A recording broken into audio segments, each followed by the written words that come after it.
नमस्कार। मकर संक्रांति को हिंदू धर्म में विशेष महत्व प्रदान किया गया है। यह पर्व प्रत्यक्ष देव भगवान सूर्य को समर्पित है। भगवान सूर्य का धनु राशि से मकर राशि में प्रवेश करना संक्रांति कहलाती है।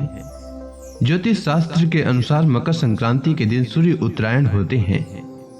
इस दिन पर सूर्य दक्षिण की यात्रा समाप्त कर उत्तर दिशा की तरफ बढ़ते हैं। संक्रांति के दिन व्रत और दान का विशेष महत्व बताया गया है। कहते हैं कि इस दिन किया गया दान 100 गुना अधिक फल प्राप्त कराने वाला होता है। इसीलिए मकर संक्रांति के दिन दान अवश्य करना चाहिए। मकर संक्रांति के उत्सव पर तिल का दान करना शुभ माना जाता है। आज मैं आपके लिए मकर संक्रांति के व्रत से जुड़ी मकर संक्रांति की पौराणिक कथा लेकर आया हूं। तो आइए सुनते हैं मकर संक्रांति की पौराणिक कथा। मकर संक्रांति की पहली पौराणिक कथा के अनुसार राजा सगर अपने परोपकार और पुण्य कर्मों से तीनों लोकों में प्रसिद्ध हो गए थे। चारों ओर उनका ही गुणगान हो रहा था। इस बात से देवताओं के राजा इंद्र को चिंता होने लगी कि कहीं राजा सगर स्वर्ग के राजा न बन जाएं। इसी दौरान राजा सगर ने अश्वमेध यज्ञ का आयोजन किया। इंद्र देव ने अश्वमेध यज्ञ का घोड़ा चुराकर कपिल मुनि के आश्रम के पास बांध दिया। अश्वमेध यज्ञ का घोड़ा चोरी होने की सूचना पर राजा सगर ने अपने सभी 60,000 पुत्रों को उसकी खोज में लगा दिया। वे सभी पुत्र घोड़े को खोजते हुए कपिल मुनि के आश्रम तक पहुंच गए। वहां पर उन्होंने अश्वमेध यज्ञ का घोड़ा देखा। इस पर उन लोगों ने कपिल मुनि पर घोड़ा चोरी करने का आरोप लगा दिया। इससे क्रोधित होकर कपिल मुनि ने राजा सगर के सभी 60,000 पुत्रों को श्राप से जलाकर भस्म कर दिया। यह जानकर राजा सगर भागते हुए कपिल मुनि के आश्रम पहुंचे और उनको पुत्रों को क्षमा दान देने का निवेदन किया। तब कपिल मुनि ने कहा कि सभी पुत्रों के मोक्ष के लिए एक ही मार्ग है, तुम मोक्षदायिनी गंगा को पृथ्वी पर लाओ। राजा सगर के पोते राजकुमार अंशुमान ने कपिल मुनि के सुझाव पर प्रण लिया कि जब तक मां गंगा को पृथ्वी पर नहीं लाते तब तक उनके वंश का कोई राजा चैन से नहीं बैठेगा। वे तपस्या करने लगे।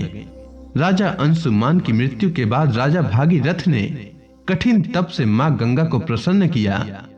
मां गंगा का वेग इतना था कि वे पृथ्वी पर उतरती तो सर्वनाश हो जाता। तब राजा भागीरथ ने भगवान शिव को अपने तप से प्रसन्न किया ताकि वे अपनी जटाओं से होकर मां गंगा को पृथ्वी पर उतरने दें, जिससे गंगा का वेग कम हो सके। भगवान शिव का आशीर्वाद पाकर राजा भगीरथ धन्य हुए। मां गंगा को अपनी जटाओं में रखकर भगवान शिव गंगाधर बने। मां गंगा पृथ्वी पर उतरी और आगे राजा भगीरथ और पीछे पीछे मां गंगा पृथ्वी पर बहने लगी। राजा भगीरथ मां गंगा को लेकर कपिल मुनि के आश्रम तक आए, जहां पर मां गंगा ने राजा सगर के 60,000 पुत्रों को मोक्ष प्रदान किया। जिस दिन मां गंगा ने राजा सगर के 60,000 पुत्रों को मोक्ष दिया, उस दिन मकर संक्रांति थी। वहां से मां गंगा आगे जाकर सागर में मिल गई। जहां वे मिलती हैं, वह जगह गंगा सागर के नाम से प्रसिद्ध है।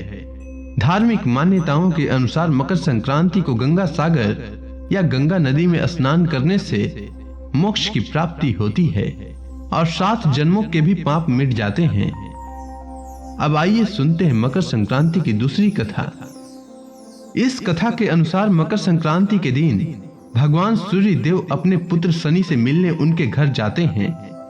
चूंकि शनि मकर राशि के देवता हैं, इसी कारण इसे मकर संक्रांति कहा जाता है। इसके अलावा संक्रांति की कथा के विषय में महाभारत में भी वर्णन मिलता है। महाभारत में वर्णित कथा के अनुसार महाभारत युद्ध के महान योद्धा और कौरवों की सेना के सेनापति गंगा पुत्र भीष्म पितामह को इच्छा मृत्यु का वरदान प्राप्त था।